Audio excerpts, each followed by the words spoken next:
Here are some statistics. Over the past 5 years, the gaming industry has witnessed explosive growth. Studios have generated tens of billions of dollars, more than was forecasted. The market has expanded both horizontally and vertically. Also, there was a temporary revenue drop of around 4% in 2022 due to an overall economic downturn. The future of the gaming market looks quite promising in terms of profit growth. It's predicted to grow from $179 billion in 2020 to $211 billion by 2025. That's about 3.5% growth each year. The modern game industry is booming. However, as capitalization increases, major companies frequently stick to safer roads. This has a direct impact on game design, especially its creativity. Today we'll discuss how game design has changed in the past 2 years, and why many gamers argue that creativity has died.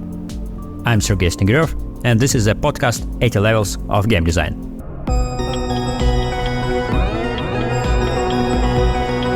If you look at all the AAA releases from recent years, a vast majority belong either to the sequel category like God of War, Horizon, Far Cry 6, Hitman, etc., or to the category of remakes, remasters and rare releases like Resident Evil, Final Fantasy VII, Demon's Souls, The Last of Us, Halo, you name it. There are still brilliants like Cyberpunk 2077 or Elden Ring, but these quickly become exceptions rather than the rule. The abundance of sequels, remakes, remasters and rare releases tells us that major developers have changed their approach.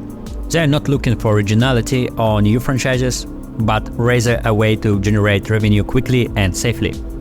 This mindset also spills over into game design. Developers either carry over old game mechanics or simply upgrade them. As a result of these changes, the gaming community is placing a stronger emphasis on graphics over gameplay.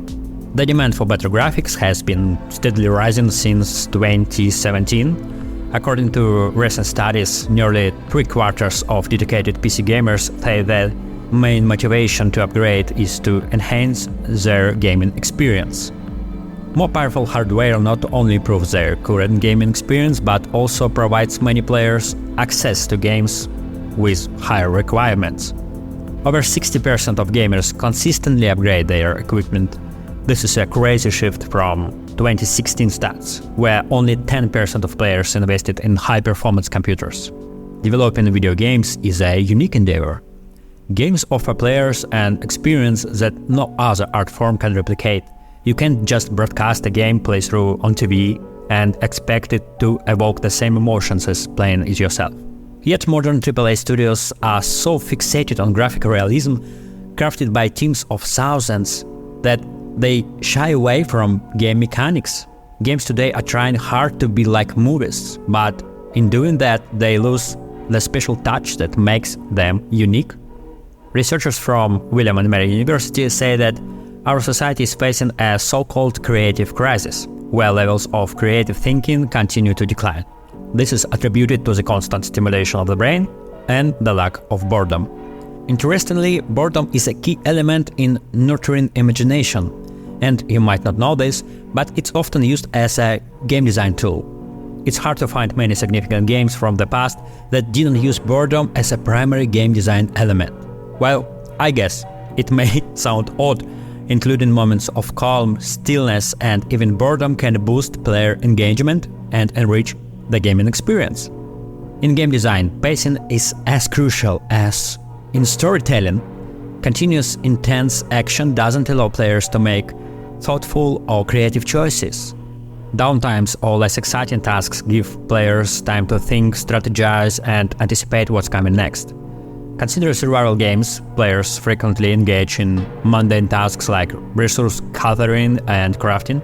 The main goal of introducing boredom in games is to allow users to be creative, experiment, and interact with the game world in unique ways. This leads to fresh gaming moments that not only enhance the experience, but also evolve the genre. For instance, if you compare the open world of Elden Ring, which I believe is excellent, with that of Assassin's Creed Odyssey or Valhalla, you'll spot a key difference. It highlights the contrast between a more traditional game design and a newer approach. Elden Ring opens a world that allows for long travels without significant events or encounters. If you wish, you can explore for hours without fighting or engaging in any activities. The game lets you set your own pace, but when you are ready, it offers layers upon layers of worlds. The occasional monotony of exploration amplifies the anticipation of the next discovery, stimulates imagination, and lets you feel in the lore. In contrast, Assassin's Creed Valhalla crams its spaces with endless activities. You can't stroll through a location without being sidetracked by another point of interest. Even when sailing, new markers keep popping up on your screen. When creating Dark Souls and Elden Ring, Miyazaki drew from his childhood experiences. Bored, he often read books he couldn't fully comprehend as a child, filling in the gaps with his imagination. This is the experience he aims to convey to his players. Similar game design decisions are seen in games like Heroes of Might and Magic 3. If you pause, the world freezes with you. A significant part of the gameplay revolves around moving across the map and collecting resources. This repetitive task stands in stark contrast to the strategic depths of battles or city management. The extremely limited inventory in the Diablo series, introduced in the first game, slows down the players, prompting a moment of calm and encouraging them to ponder what lies ahead. By the time Diablo 2 came out, many players wondered why, given the amount of loot, was inventory space so limited. Modern game design tends to minimize elements of boredom. Cyberpunk 2077 certainly plays with narrative pacing, but its primary goal is to ensure the player is never bored, not even for a second. Calls from NPCs, on-screen notifications, and blinking interface elements all keep the player stimulated. When planning to clear an area in the game, chances are you are testing a new augmentation or skill rather than approaching it creatively. Also, to give credit where it's due, the game does offer several ways to tackle a challenge. Large studios are so fearful that players might get bored with their new releases that they often opt for one of two paths. They either inundate their games with a surplus of secondary content or tap into nostalgia. The New York Times published an extensive piece on how vintage tech is selling ever increasingly, with prices of items considered junk just a few years ago skyrocketing. People are reverting to using Polaroids and playing with Tamagotchis. Filmmakers are reviving old characters, and game studios heavily invest in remakes. Even players are terrified of getting bored. According to a psychological study conducted by the University of Virginia, most contemporary individuals would rather self-harm than be left alone with their thoughts. The new generation of gamers has grown up in this evolved game design paradigm and are mostly unaware of how it has transformed. To them, elements of boredom don't just evoke existential dread, but are also associated with mobile game design tools. Mobile games, by the way, generated more revenue than PC and console games combined. Mobile game design often weaponized boredom as a monetization tool and as pressure on the player.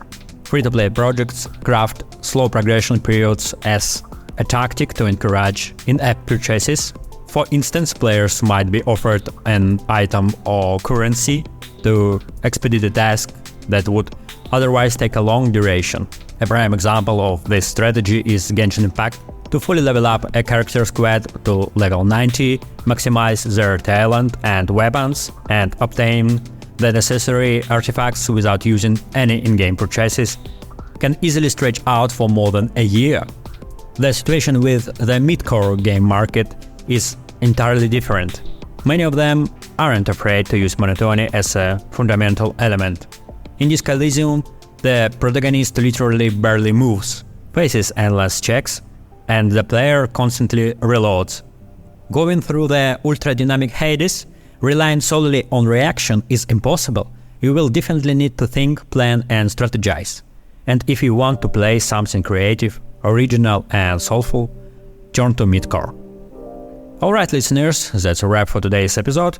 If you enjoyed what you heard, don't forget to hit the subscribe button. Until next time, keep listening and stay curious.